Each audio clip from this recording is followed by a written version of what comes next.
ശ്രീ സതീഷ് വസന്ത്, ഇവിടെ ഈ കേസിൻ്റെ തുടക്കഘട്ടത്തിൽ തന്നെ വീണ വിജയനെതിരെ ആരോപണങ്ങൾ ഉയർന്നിരുന്നു. വീണ വിജയനെതിരെയുള്ള തെളിവുകൾ ഇഡിക്കോ അല്ലെങ്കിൽ ആദായനികുതി ഇൻ്ററിയം ബോർഡിനോ അത് സീരിയസ് ഫ്രോഡ് ഇൻവെസ്റ്റിഗേഷൻ ഏജൻസിക്കോ ഒക്കെ ലഭിച്ചിരുന്നു. ഇവിടെ നമുക്കറിയാം മെയ് മാസം 27 തിരുവനന്തപുരത്ത് സംഭവിച്ച കാര്യം നമുക്കറിയാം. ആ ഘട്ടത്തിൽ CPM ഒരു നിലപാട് സ്വീകരിച്ചു എന്ന് വാർത്തകൾ വന്നിരുന്നു. മറ്റൊന്നുമല്ല, വീണ വിജയനെതിരെയുള്ള കേസ് വീണ വിജയൻ തന്നെ വ്യക്തിപരമായി നേരിടട്ടെ, അതിൽ പാർട്ടി പ്രതിരോധം തീർക്കേണ്ട കാര്യമില്ല.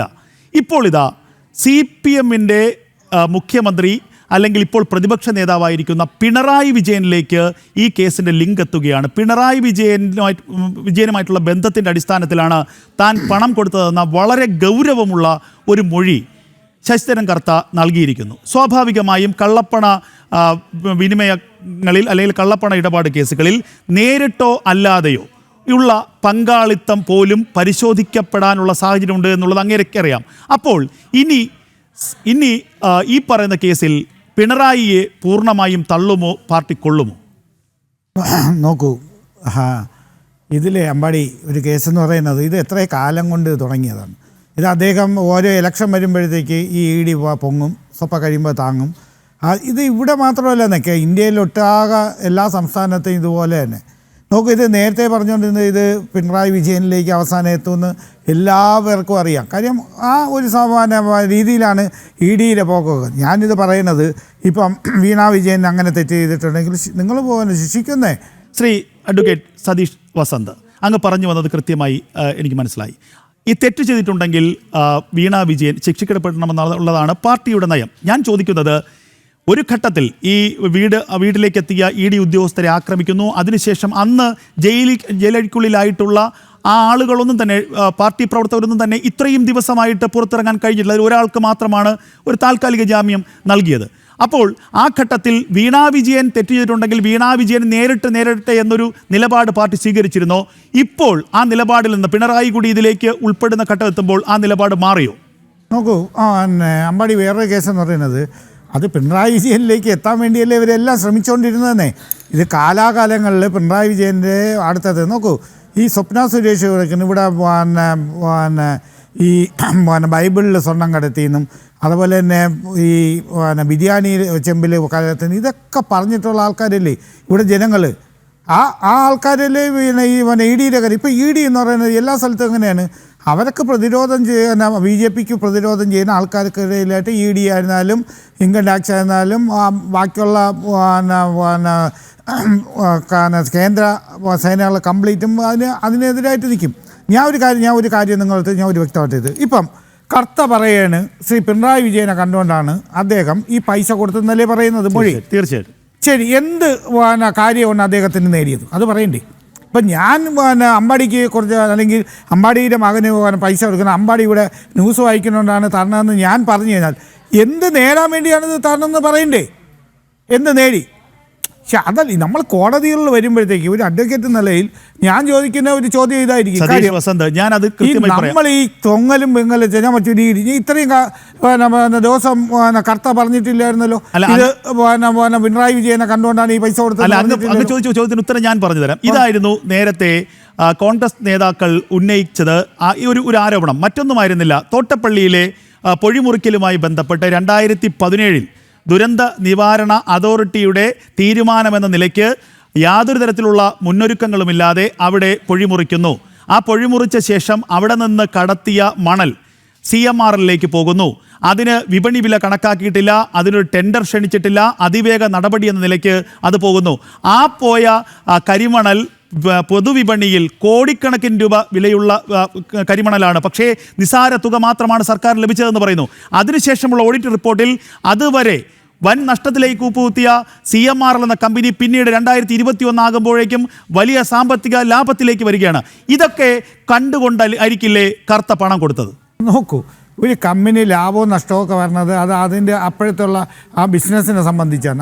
അതെല്ലാം ഗവൺമെൻറ്റിൻ്റെ സപ്പോർട്ടാണെന്ന് നിങ്ങൾ പറഞ്ഞാൽ എങ്ങനെയാണ് വിശ്വസിക്കുന്നത്? നിങ്ങൾ ഇതെന്താണ് പറയുന്നത്? ഇപ്പം അങ്ങനെയാണെങ്കിൽ നമ്മളെ വിഴിഞ്ഞത്തുള്ള അവർ നടത്തുന്നുണ്ടല്ലോ. അപ്പം ആ കമ്പനിയൊക്കെ ലാഭത്തിലേക്ക് വരുന്നത് എല്ലാം കേന്ദ്ര സർക്കാരിൻ്റെ സപ്പോർട്ട് കൊണ്ടാണ് വന്നത്. നേരത്തെ നിങ്ങൾ പിണറായി വിജയൻ അത് പറഞ്ഞിട്ടുണ്ടല്ലോ. നോക്ക്, ഞാൻ ഇതൊരു കാര്യം പറയുന്നത്, ഒരു നേതാവിനെ ഇല്ലാതാക്കാൻ അല്ലെങ്കിൽ ഒരു രാഷ്ട്രീയ പാർട്ടിയും അതിൻ്റെ മുന്നണിയും ഇല്ലാതാക്കാൻ വേണ്ടി പല പരിപാടികളും ചെയ്തു. എത്ര കേസുകൾ വന്നിട്ടുണ്ട്. കെ കരുണാകരനെതിരായിട്ട് ഇവിടെ ഇത് വന്നിട്ടില്ലേ, മറിയം റഷീദിൻ്റെ കേസ്, വലിയ കോളിലൊക്കെ. അത് കഴിഞ്ഞിട്ട് എന്തായി? അത് കഴിഞ്ഞിട്ട് ഉമ്മൻചാണ്ടിയുടെ കേസ് വന്നിട്ടില്ലേ, എന്തായി? ശ്രീ പിണറായി വിജയന് തന്നെ ഇത് ലാവലിംഗ് കേസ് വന്നിട്ടില്ലേ, അതെന്തായി? നോക്കൂ, ഇത് കാലാകാലങ്ങളിൽ ഇത് കുറച്ച് ദിവസം കഴിയുമ്പോഴത്തേക്ക് ഇതില്ലാതാവും. ഇത് മാധ്യമങ്ങളും ഒരു സർക്കാരിന് അല്ലെങ്കിൽ ഒരു ഇടതുപക്ഷ മുന്നണിയുടെ നേതാവിൻ്റെ തലയ്ക്കടിക്കാൻ വേണ്ടിയുള്ള ഇതൊക്കെ. ഞാൻ ഇത് പറയുന്നത്, എന്തെങ്കിലും ലാഭം വന്നിട്ടുണ്ടോ, ആ ലാഭം എന്താണ്, അത് മാത്രം പറഞ്ഞാൽ മതി. ഇപ്പം പിണറായി വിജയന് പൈസ കൊടുത്തിട്ടുണ്ടെങ്കിൽ, ഇപ്പം കർത്ത കൊടുത്തിട്ടുണ്ടെങ്കിൽ അതിന് എന്തെങ്കിലും നേട്ടം കിട്ടില്ലേ? ആ നേട്ടം എന്താണെന്ന് പറയൂ. ആ നേട്ടമാണ് ഞാൻ അങ്ങയോട് പറഞ്ഞത്. 2016 മുൻപ് തന്നെ കേരളത്തിലെ തീരങ്ങളിൽ നിന്ന് കരിമണൽ എടുക്കുന്നത് കേന്ദ്രം നിയമം മൂലം തടഞ്ഞതാണ്. അതിനുശേഷവും ദുരന്ത നിവാരണ നിയമത്തിൻ്റെ അടിസ്ഥാനത്തിൽ അവിടെ പ്രളയമുണ്ടാകുമെന്നുള്ള ഒരു മുൻവിധിയുടെ അടിസ്ഥാനത്തിൽ ദുരന്ത നിവാരണ അതോറിറ്റിയുടെ ചെയർമാൻ എന്ന നിലയ്ക്ക് ജില്ലാ കളക്ടർക്ക് നിർദ്ദേശം നൽകി അവിടെ ആലപ്പുഴയിൽ നിന്ന് തോട്ടപ്പള്ളിയിൽ നിന്ന് കരിമണൽ കടത്തി. ആ കടത്തിയതിലൂടെ പറയുന്നതെന്ന് വെച്ചാൽ അമ്പാടി പറയുന്നത് വെച്ചാൽ ആ പൊഴിയൊന്നും മുറിക്കാതെ ഇരുന്നെങ്കിൽ ഈ പ്രശ്നമെല്ലാം വരില്ല. പൊഴി മുറിച്ചിട്ട് ആ കരിമണൽ അവിടെ നിക്ഷേപിക്കും, തീരത്ത് നിക്ഷേപിക്കുമെന്ന്. ആ കരിമണൽ അപ്രത്യക്ഷമായി. അത് സ്പിരിറ്റ് അല്ല, ഈ ആവിയായി പോകാൻ. കരിമണൽ എന്ന് പറയുന്നത് എന്താണ്? ഈ പൊഴി മുറിക്കുമ്പോൾ മാത്രം വരുന്ന സാധനമാണോ കരിമണൽ എന്ന് പറയുന്നത്? അല്ല, അത് അവിടെ ഡിപ്പോസിറ്റ് ഉള്ളതല്ലേ? ആണല്ലോ, പിന്നെന്തിനാണ് ഈ പൊഴി മുറിക്കുന്നത്? അല്ല, പറയുമ്പോൾ ലോജിക്ക് മുറിച്ചാൽ മാത്രമേ ഈ വെള്ളം കടന്നു പോവുകയും അവിടെ ഈ പറയുന്നത് പോലെയുള്ള പ്രളയം ഉണ്ടാകാതിരിക്കുകയും ചെയ്യും. സ്വാഭാവികമായും പൊഴി മുറിക്കണം. പക്ഷേ പൊഴി മുറിക്കുമ്പോൾ എടുക്കുന്ന ടൺ കണക്കിന്, ലോഡ് കണക്കിന് കരിമണൽ അവിടെ തന്നെ നിക്ഷേപിക്കുകയും പിന്നീട് അത് മാസങ്ങൾക്ക് ശേഷം പിന്നെ കേന്ദ്രത്തിന്റെ അംഗീകാരത്തോടുകൂടി അനുമതിയോടുകൂടി ടെൻഡർ വിളിച്ച് കൊടുക്കുകയാണ് പതിവ്. പക്ഷേ ഇവിടെ സംഭവിച്ചതല്ല. ഇവിടെ ആ കരിമണൽ രാത്രിക്ക് രാത്രി ചില സ്വകാര്യ കമ്പനികളിലേക്ക് പോയി. അതിന് ഒത്താശ ചെയ്തത് സർക്കാരാണ് എന്നാണ് ഈ അന്വേഷണ സംഘങ്ങൾ ഇപ്പോൾ കണ്ടെത്തിക്കൊണ്ടിരിക്കുന്നത്. ഞാനൊരു കാര്യം പറയട്ടെ, ഈ പൊഴിമുറിച്ച ഇതൊക്കെ എന്ന് പറയുന്നത് ഒന്നീ വെള്ളത്തിൽ കൂടി അത് പോയി കഴിയും. അവിടെ നിങ്ങളൊക്കെ ഇതൊക്കെ പറഞ്ഞ ആരെങ്കിലും വിശ്വസിക്കുമോ? ഞാൻ ഒരു കാര്യം പറയട്ടെ, അതിന് എന്തെങ്കിലും തെളിവുകളുണ്ട് ഇദ്ദേഹം എടുത്തുകൊണ്ട് പോയിട്ടെന്ന്? അതിന് സപ്പോർട്ട് ചെയ്തതായിട്ട് ഗവൺമെൻറ് സപ്പോർട്ട് ചെയ്തതായിട്ട് എന്തെങ്കിലും സൗണ്ട് നോക്ക്. കേന്ദ്ര ഗവൺമെൻറ്റിൻ്റെ കീഴിലല്ലേ അന്ന് പോയി ഇത് കരിമണൽ എടുത്തുകൊണ്ടിരുന്നത്. അത് നിരോധിച്ചതിന് ശേഷം പിന്നെ അവർക്ക് എങ്ങനെയാണ് എടുക്കാൻ പറ്റുന്നത്? നിങ്ങൾ എന്താണ് പറയുന്നത്? എനിക്ക് മനസ്സിലാവില്ല. നമ്മൾ ജനങ്ങളെ ഒരു വിഡ്ഢിയാക്കുന്നതിലൊരു പരിധിയുണ്ട്. ഈ ഞാൻ പറയുന്നത് ഈടിക്ക് ഇപ്പം കർത്ത പറയുന്നത്, ഈ കർത്ത ഇന്ന് നേരത്തെ അത് പറയുന്നതായിരുന്നല്ലോ. നിങ്ങൾ ഇപ്പം ഈ അവസാനം ഏതാണോ പറഞ്ഞത്? 24 പറഞ്ഞിട്ടുണ്ട്. എന്തോന്നാണ് 24 പറഞ്ഞത്? പിണറായി വിജയനായിട്ടുള്ള ബന്ധത്തിന്റെ അടിസ്ഥാനത്തിലാണ് വീണ വിജയൻ പണം നൽകിയത്. പല പൊളിറ്റിക്കൽ ലീഡേഴ്സ് ആകുമ്പോൾ പല ബന്ധങ്ങളൊക്കെ വരുന്നേ. ആ ബന്ധങ്ങളെല്ലാം അഴിമതി കാണിക്കാൻ വേണ്ടിയാണോ? ആണോ? അല്ലല്ലോ.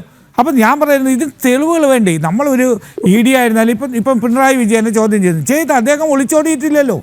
അദ്ദേഹം ഇവിടെ പ്രതിപക്ഷ നേതാവായിട്ട് കേരളത്തിൽ തന്നെ നിൽക്കുകയല്ലേ? അദ്ദേഹത്തിന് ചെയ്യുന്നത്. അദ്ദേഹം എന്തുകൊണ്ട് ഇന്നലെ നടത്തിയ വാർത്താ സമ്മേളനത്തിൽ പറഞ്ഞില്ല എന്നെ ചോദ്യം ചെയ്യൂ എന്ന് പറഞ്ഞില്ല? അദ്ദേഹം പറയുന്നത് എന്താണ്? ഇത് എന്നെ തന്നെ ലക്ഷ്യമിട്ടുകൊണ്ടുള്ള ഗൂഢാലോചനയാണ് ആണല്ലോ. ഞാൻ പറഞ്ഞിട്ട് പിണറായി വിജയനെ കൂടി CPM-നെ കൂടി ഇടതുപക്ഷ മുന്നണിയെയും ഒരു ടാർഗറ്റ് ചെയ്തുകൊണ്ട് തന്നെ ED പോണത് ഒരു സ്വാഭാവികം. ഇത് എല്ലാവർക്കും അറിഞ്ഞൂടെ അമ്പാടി?